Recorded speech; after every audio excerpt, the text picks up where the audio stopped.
Abonnez-vous maintenant car cette histoire va vous choquer. Que feriez-vous si le roi de la pharma lyonnaise vous proposait 2 500 000 euros par an pour garder le silence sur une découverte qui pourrait sauver des milliers de vies alors que vous êtes une jeune scientifique aux poches vides et à la réputation fragile? Dans cette histoire, vous allez découvrir premièrement comment un magnat de 12,5 milliards d'euros finance en secret des recherches vitales sans que personne ne le sache. Deuxièmement, pourquoi elle refuse de céder aux offres malgré la tentation. Et troisièmement, le secret qui va changer à la fois son destin et celui de toute la famille Lefebvre. Restez jusqu'à la fin car le twist final, une promesse publique au sommet de la tour métallique, va vous laisser sans voix. Mais elle ne savait pas que sa vie allait basculer. Alexandre Lefebvre, 52 ans, est l'emblème du pouvoir économique lyonnais. Fondateur de l'Effer Pharma, il règne depuis la tour de la Presqu'île sur un empire évalué à 12,5 milliards d'euros, des usines en périphérie de Volx-en-Velin au laboratoire clandestin des Monts du Lyonnais. Toujours en costume sur mesure Hermès, lunettes Cartier, il parle peu, commande beaucoup et paie cher pour ce qu'il veut. Claire Moreau, 34 ans, est brillante chercheuse en oncologie au centre de recherche Claude Bernard. Elle porte des lunettes rondes, des cheveux relevés à la va-vite et un dévouement qui la rend insensible aux fêtes mondaines. Elle préfère les microscopes au tapis rouge, les pépères au dîner. Leur monde ne devait jamais se croiser. Pourtant, c'est la pharma qui les place dans le même univers, une subvention publique gelée, un brevet contesté et la menace d'une procédure d'arbitrage international. Alexandre observe Claire depuis 4 ans, pas pour son charme, mais pour sa découverte sur un inhibiteur révolutionnaire qui pourrait transformer le traitement du cancer hépatique. Il finance discrètement ses expériences via la Fondation Lefebvre, des virements masqués, des fonds d'amorçage transmis à la nuit tombée. Pourquoi rester dans l'ombre ? Parce que la réputation à Lyon comme à Paris se construit et se détruit en une séance du conseil d'administration. Si l'on découvre son intervention, les concurrents monteront au créneau, les régulateurs fouilleront et la valeur des actions pourrait se volatiliser. Si vous aimez ces histoires de pouvoir, likez cette vidéo. Imaginez-vous à la place de Claire, entre morale scientifique et promesse en billets nets. À cet instant précis, on sait que quelque chose va craquer, mais ce qu'il allait découvrir allait tout changer. L'instant d'observer Claire en conférence à l'amphithéâtre de la Manufacture, sa main tremblante, sa voix claire malgré le trac, Alexandre prend une décision. Il invite un intermédiaire discret, un chargé de mission de la Fondation, qui pose des dossiers fermés sur la table de son bureau d'angle donnant sur la Saône. L'air sent le café et le cuir, soutenez-la, mais restez invisible, ordonne Alexandre. Ce type de collision entre richesse et science n'est pas rare à Lyon, ville de réseaux feutrés et de déjeuners d'affaires à la brasserie Georges. Pourtant, la première rencontre officielle entre eux est feutrée, un dîner de gala pour la recherche, où Claire accepte d'être l'invitée d'honneur malgré sa méfiance pour le monde des mécènes. La chimie entre eux est immédiate, mais subtile, ses doigts qui effleurent accidentellement son verre, la façon dont il ne la regarde pas comme une proie, mais comme une égale. Il parle peu de ses yachts et beaucoup de chiffres de mutation. Votre travail pourrait sauver une génération, dit-il en baissant la voix. Elle sent une chaleur sur sa peau, pas seulement à cause du vin rouge de la région, mais parce que pour la première fois, quelqu'un comprend l'urgence de son laboratoire exsangue. Pourtant, les règles du monde l'enchaînent. Alexandre doit honorer le conseil d'administration. Claire doit défendre son intégrité scientifique devant ses pairs. Le choix de coopérer est risqué pour eux deux. Il pourrait perdre son empire s'il est perçu comme manipulant la science. Elle pourrait perdre sa carrière si elle accepte des fonds qui semblent compromettre son indépendance. Ce qu'il ne savait pas, c'est que son geste anonyme déclencherait une chaîne d'événements inattendus. Mais ce que personne ne savait, c'est que derrière l'élégance et les rapports trimestriels, Alexandre était hanté par une promesse faite à sa mère, pharmacienne décédée, fais tout pour que le remède existe. Cette promesse l'avait poussé inconsciemment à devenir le mécène invisible. À cet instant précis, une réunion du conseil menace de révéler un audit sur les flux financiers de la fondation. Imaginez-vous à sa place le pouvoir, la solitude et la peur de perdre l'héritage familial. Commentez votre PDG français préféré.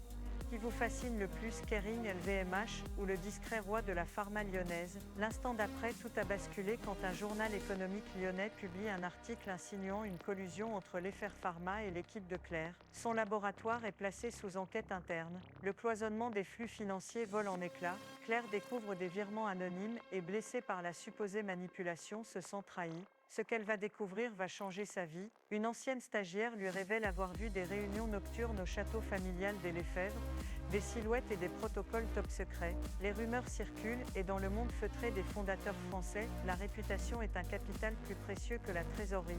La proximité forcée arrive sous la forme d'une mission. L'Agence nationale de sécurité du médicament demande à Claire de collaborer à un protocole national, mais ses ressources sont bloquées. Alexandre propose un partenariat public-privé pour faire avancer les essais cliniques et le ministère exige que les deux, la reine de la recherche et le roi de la pharma, travaillent ensemble publiquement. Ils se retrouvent dans un château du Beaujolais pour une table ronde transformée en retraite de crise. Les balades entre vignes, les dîners face aux collines, le parfum de la terre humide après la pluie, tout devient un décor de confession. Le presque baiser arrive au moment où leurs mains frôlent en refermant un dossier sur un protocole isageois.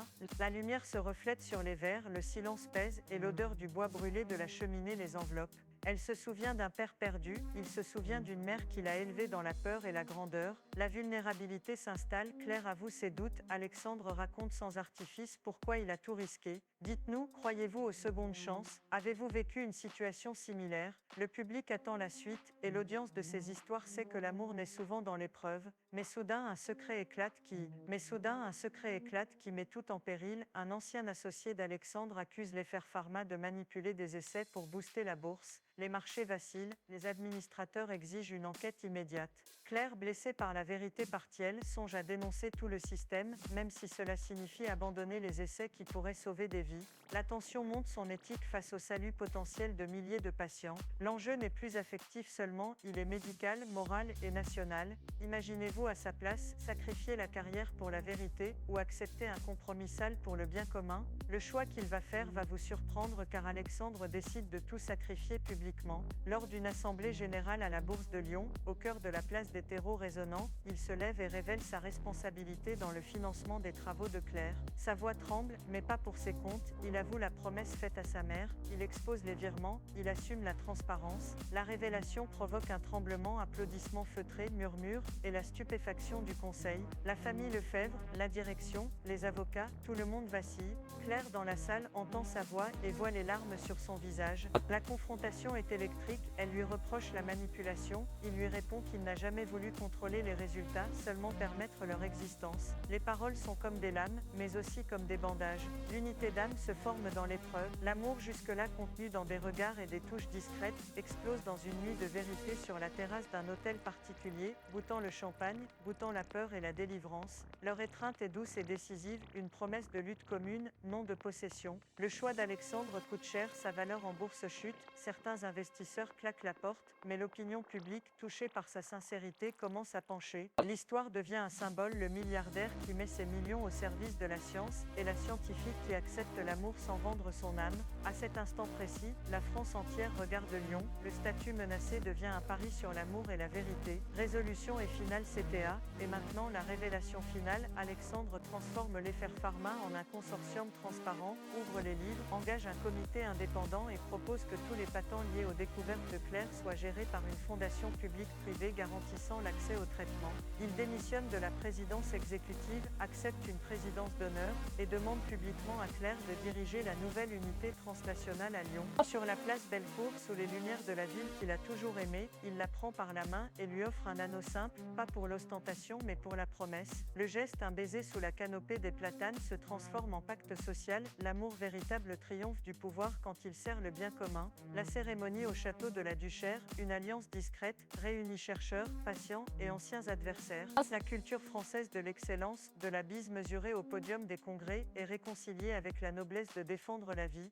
L'histoire se termine sur une vérité universelle, l'argent peut acheter la sécurité, mais seule la transparence achète la confiance. Laissez un cœur rouge si vous croyez à l'amour, abonnez-vous pour découvrir chaque jour les secrets des PDG français, activez la cloche car la prochaine histoire va vous stupéfier. Cette histoire vous a touché? Dites-nous en commentaire, à votre avis, que devrait-elle faire? Croyez-vous aux secondes chances en amour? Quel PDG français vous fascine le plus? Merci d'avoir regardé jusqu'au bout et n'oubliez pas, parfois le roi cache sa couronne pour que la science puisse porter la lumière.